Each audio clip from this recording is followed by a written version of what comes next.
પરિચય બાદ અહીંયા જેનો ડેમો આપવામાં આવશે દરેક વિદ્યાર્થી ધ્યાનથી સાંભળીને જોવે.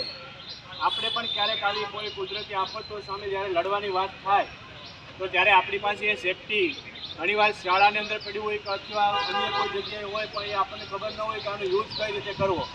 તો દરેક વિદ્યાર્થીને યુઝ કઈ રીતે થાય એ પ્રેક્ટિકલી માહિતી તમને પણ એક બેને બોલાવવામાં આવશે વિદ્યાર્થીઓને, અને એ માહિતી ભાઈ શ્રી આપણને આપશે. હવે ગુડ આફ્ટરનૂન. હા, અવાજ આવે છે મારો? તો જેમ સરે કીધું એમ હું પણ અહીંયા તમારી જેમ આ જ શાળામાંથી ભણી ચૂકેલો છું. ધોરણ 9 અને 10માં અહીંયા મેં અભ્યાસ કરેલો છે. તો આજે આપણે ફાયર એક્સટિંગ્યુશર વિશે જાણીશું અને લાઈવ ડેમોન્સ્ટ્રેશન દ્વારા આપણે શીખીશું કે લાઈવ આપણે ફાયર ફાઇટિંગ કઈ રીતે આપણે આગ બુઝાવી શકીએ. અને સૌપ્રથમ તો આ બધા મારા ગુરુજનોનો આભાર માનું છું કે મને અહીંયા પ્રેઝન્ટ કરવાનો મોકો આપ્યો, તે બદલ થેન્ક યુ સર. માનો કે આમાં જેટલા હાથ ઊંચો કર્યો તમે બધા માનો કે ઉપયોગ કરી શકો, બુઝાવી શકો. પૂરતા પ્રમાણમાં માનો કે હીટ, ફ્યુલ અને ઓક્સિજન એ ત્રણેય વસ્તુ પૂરતા પ્રમાણમાં મળી રહે ત્યારે આગ લાગવાની સંભાવના વધી જાય અને ત્યારે જ આગ લાગે. તો એ પ્રમાણે જો એ ત્રણેય વસ્તુમાંથી કોઈ એક વસ્તુ આપણે એને દૂર કરી દઈએ, હીટ, ફ્યુલ અને ઓક્સિજન. ઓક્સિજનમાં આઠમામાં એક આપણે પ્રયોગ આવે છે, જો આવે છે ઓક્સિજનની હાજરીવાળો, કોઈ કહેશે? ઓક્સિજનની હાજરી. ફાયર એક્સટિંગ્યુશર આપણી પાસે હાજર છે સ્કૂલમાં. કઈ જગ્યાએ સ્કૂલમાં લાગેલા છે? અહીંયા તમે માનો સ્કૂલમાં આવો છો તો આ તમે જોયા કઈ જગ્યાએ ઉપર 2 છે, બરોબર? તો આ જે એક્સટિંગ્યુશર છે એ છે એબીસી ટાઈપ. તો આમાં માનો કે પાવડર નીકળશે, આને આપણે ઓપરેટ કરશું તો, અને આમાં છે આ CO2 ટાઈપનું ફાયર એક્સટિંગ્યુશર. તો આમાં CO2 એટલે શું હોય છે? કાર્બન ડાયોક્સાઇડ છે. તો એ કેવું વાયુ હોય છે, ગેસ, અને આ પાવડર છે.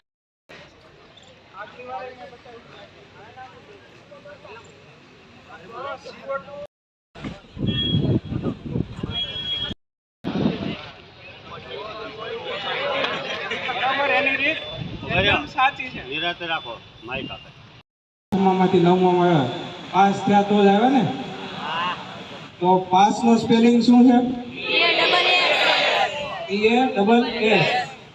તો આને ઓપરેટ કરવાની કે ભાઈ આનો ઉપયોગ કરવાની રીતે પાસના અનુસરીને એ મેથડનું નામ જ છે પાસ. ફાયર એક્સટિંગ્યુશર ઉપયોગ કરવાની મેથડનું નામ શું છે? ફાયર એક્સટિંગ્યુશરને નોઝલને રાખશું એમ, A for aim. પછી બીજો એસ આવ્યો તો સ્વિચ, આ હેન્ડલને આપણે દબાવશું. અને લાસ્ટ એસ બચ્યો છે જે જ્યાં તરફ આપણે આગ લાગી છે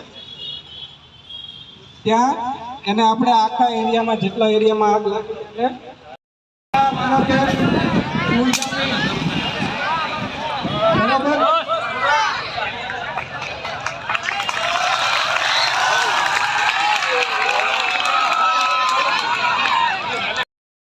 અહીંયા પકડશું.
તો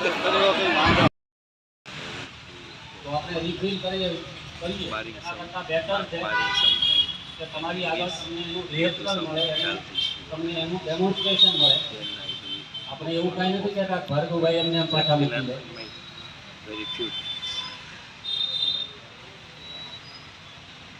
તો આ બાબતે ખૂબ સરસ માર્ગદર્શન મળ્યું દરેકને. હવે 4:45 થઈ છે, તમારે ક્લાસમાં જવાનું નથી.